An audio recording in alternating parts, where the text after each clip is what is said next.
행복한 삶을 위한 여러분의 선택을 응원하는 정재무 TV 진행자 정선 재무설계사입니다. 반갑습니다. 자, 저번 주 이 시간에는요, 골드위스를 위한 은퇴 플랜, 부동산 금융 솔루션에 대해서 안내해 드렸는데요.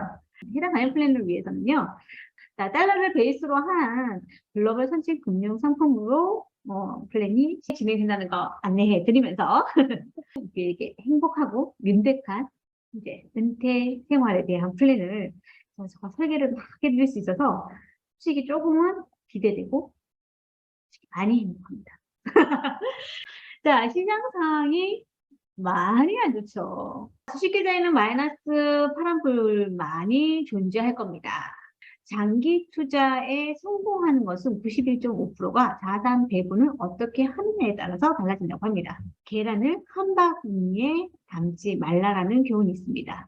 자산 배분이 투자의 중요한 원칙이고, 그리고 이제까지 국가별, 산업별, 그리고 위험별로만 자산 배분을 했다면 글로벌 투자 시대인 화폐별로 분산까지 하시면 어떨까요? 자, 지금부터 자산 배분의 업그레이드형을 시작하겠습니다. 그럼 먼저 자산 배분의 개념부터 알아봐야 되겠죠? 자, 자산 배분이라는 것은요, 나의 자산을 하나의 종목, 하나의 산업군, 혹시 하나의 형태로 가지고 가면 해당하는 그 하나가 잘된 선택이면요, 대박 나겠죠. 하지만 그렇지 못하면 어떻게 된다? 위험이 완전 가중됩니다. 그래서 여러 종목, 여러 산업군, 그리고 여러 위험별로 분산을 해서 투자하는 것을 의미하는데요. 자, 가끔 투자의 대가 중에는요, 분산 투자하지 말고 선택과 집중을 해야 한다는 분도 계십니다. 맞아요. 그 말도 틀리지는 않습니다. 자, 그런데 그 선택을 하기 위해서는 많은 기사들과 그리고 시장 흐름을 파악하고 그리고 일반적인 우리들 같은 경우에는 그런 선택이 진짜 잘된 선택인지 온당한 선택인지 집중해야 되는 부분인지 그건 어렵다는 거죠. 그래서 우리가 할 수 있는 것은 위험을 분산하는 방법인 자산 배분을 선택하셔야 된다는 부분입니다. 자, 예전에 자산 배분을 진행하면요, 국가별로 국내, 미국, 그리고 개발도상국으로 분산을 했죠. 그리고 산업별로는 어떻게? 반도체, 그다음에 자동차, 그리고 소비재가 예전에 이렇게 분산한 건 펀드 권유할 때 됐습니다. 그리고 위험별로도 기업의 성장을 추구하는 주식, 그리고 안전하게 부채에 투자하는 채권으로 배분을 했죠. 자, 예를 들면 포트폴리오를 이렇게 짜는 거예요. 국내 30%, 미국 30%, 그다음에 중국의 30%. 자, 그리고 투자 위험을 관리하기 위한 10%를 안전하게. 자, 이렇게 배분을 잘 했는데도 불구하고 지금 현재는 마이너스이거나 원점일 경우가 많습니다. 중요한 것은 일반적인 자산 배분을 할 적에요. 주식과 채권의 그 비율이요. 시장 상황에 따라서 다르게 하셔야 되는 그런 부분이 있는데요. 매집 국면부터는요. 주식의 비중을 점점 늘려야 됩니다. 분산 국면에서는요. 주식을 팔아서 어떻게 안전하게 채권 형태로 배분을 늘려나가야 하는 건데 그렇게 하지 않는 경우가 많습니다. 저는 이 부분이 제일 중요하다고 생각해요. 그래서 저는 이제 항상 시장 상황별로 어떤 분위기가 된다라는 것을 대략적으로 이제 경험이 17년 정도 되다 보니까 그 부분에 맞춰서 포트폴리오를 구성하고 있습니다. 요즘은요, 환율이 너무 올랐잖아요. 그렇죠? 자, 그런데 이 환율이요, 연말까지도 더 올라갈 분위기입니다. 미국 연준이요, 인플레이션을 잡기 위해서요, 금리를 인상할 거라고 합니다. 미국의 금리를 올리면 어떻게 된다? 외국인 투자들이 자금을 빼서 어떻게 된다? 자국에 가서 채권한다. 국내에 달러가 나간다. 그래서 국내에 보유하고 있는 달러의 보유량이 적어지는 게 문제가 되고요. 자, 이렇게 그거를 막기 위해서 어떻게 한다? 우리나라도 금리를 인상해야 하는 그런 부분이 있는 거죠. 자, 그러면 금리가 인상되면 어떻게 된다? 대출 이자가 높아지죠. 자, 대출 이자가 높아지면 부동산에 영향을 가고 그리고 자금이 이탈되고 유동성이 적어지기 때문에 주식시장도 무너집니다. 자, 이렇게 주식이나 부동산 등의 자산 가치가 떨어질 때요. 반대로 올라가는 것이 있습니다. 이게 무엇일까요? 네, 앞에서 언급했듯이 환율입니다. 달러의 가치가 상승하는 거죠. 자, 이렇게 전 세계적으로요. 불황일 때는 포트폴리오 상에요. 일정 부분을 달러를 베이스로 하는 자산이 존재하면요. 지금 같은 상황일 때 크게 도움이 됩니다. 자, 예를 들어 볼게요. 자, 해외에 달러로 투자를 했어요. 해외 주식을 샀습니다. 그런데 이 해외 주식이 마이너스 16%인 거예요.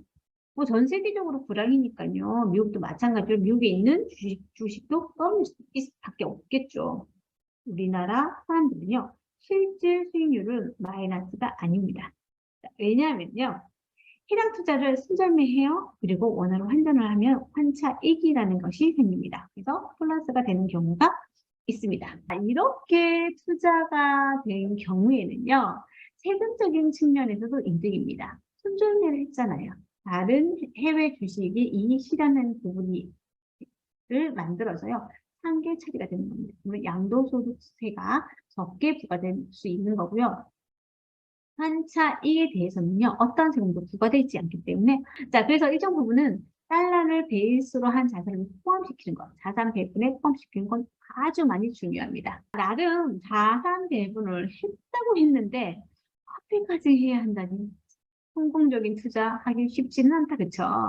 자, 특히 달러 베이스 자산인 경우에는요, 환율 관리를 더 잘 하셔야 하는 이유가 지금처럼 환차익을 볼 수도 있잖아요. 하지만 반대로 환율이 떨어졌을 때는 환차손에 대한 대비책도 마련하셔야 됩니다. 자, 현재 저 관리하고 있는 레버 카운트 전체적으로 이제 중간 점검 한번 해봤거든요. 화폐 분산이 된 계좌와 그렇지 않은 계좌의 차이가 확연하게 나타났습니다. 6개월 이내의 계좌 같은 경우에는 당연히 어떻게 화폐 분산을 하지 못했죠. 왜 못했을까요? 그때 당시에 환율이 많이 올라가 있었거든요. 환율이 높은데 달러로 바꿔서 투자를 한다? 수익이 나더라도 나더라도 뭐 한다? 환차손을 입을 수 있다. 자, 그래서 환차손의 유형이 중요하기 때문에 그렇게 하지 않았고요. 자, 그렇다 보니까 지금 계좌에는 좀 달러 베이스에 대한 것은 환율이 좀 저점일 때 달러로 바꿔놓은 계좌들이었기 때문에 당연히 좋겠죠. 자, 그리고 지금 저희 계좌에는요. 지금 현재 출제 국면이잖아요. 그 전에 플러스 난 부분을 이익 실현했어요. 지금 달러와 원화의 안정적인 자산, 그러니까 다시 안정적인 자산을 50% 정도 구성을 해놨습니다. 뭐 60%가 될 수도 있고 40%가 될 수도 있는데 이렇게 구성을 해놨고요. 향후 더 좋은 가격으로 살 수 있는 기회가 오기를 지금 기다리고 있는 중입니다. 투자는 짧게 서서 비쌀 때 파는 거잖아요. 여러분들이 투자를 하시는 데 있어서 그 원칙만 지키신다면 성공할 수 있고, 그리고 잘 모르시고 시장의 흐름을 잘 모르시겠다라고 하면 전문가한테 맡기시길 권유드립니다. 자, 오늘 내용을 정리하면요. 첫째, 자산 배분이란 무엇인지에 대해서 안내해드렸고요. 자, 두 번째는 일반적인 금융자산의 자산 배분은 어떻게 되고 있었고, 그리고 세 번째는 화폐의 자산 배분의 중요성에 대해서 말씀드렸습니다. 그리고 마지막으로 성공적 투자를 위한 자산 배분은 꼭 하셔야 됩니다. 라고 말씀드렸습니다. 자, 시장 경제와 환율과의 관계를 보면 화폐의 자산 배분은 아주 중요하다는 것을 느끼실 수 있습니다. 어쩔 수 없이 손절매 하기보다는 다양한 자산 포트폴리오 구성해서요. 언제나 웃을 수 있는 삶이 되시기를 간절히 바라봅니다. 금리 인상으로 요즘 고민거리가 다 더 생겼다, 그렇죠? 좋은 대출로 받은 부동산 담보대출의 이자가 변동금리여가지고 점점 올라갈 가능성이 높습니다.